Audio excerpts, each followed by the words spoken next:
গণভবন থেকে লুট হওয়া টাকাসহ সিন্দুক উদ্ধার।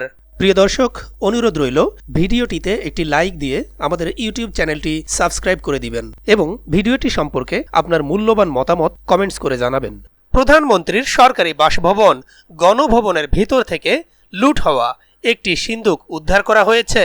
গত সোমবার রাতে রাজধানীর মোহাম্মদপুর থানার রায়ের বাজার বটতলা এলাকা থেকে ৮ লাখ টাকাসহ সিন্দুকটি উদ্ধার করা হয়।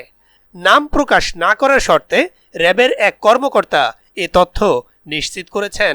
ছাত্র জনতার আন্দোলনের মুখে প্রধানমন্ত্রীর পদ থেকে পদত্যাগ করে ৫ই আগস্ট দেশ ত্যাগ করেন শেখ হাসিনা।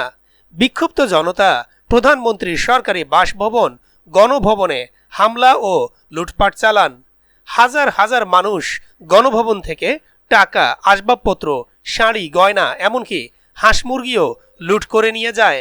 র্যাব সূত্র জানায়, গণভবন থেকে কয়েকজন মিলে একটি সিন্দুক নিয়ে যান। তাদের একজন কিছু টাকা নিয়ে গ্রামের বাড়িতে চলে যান।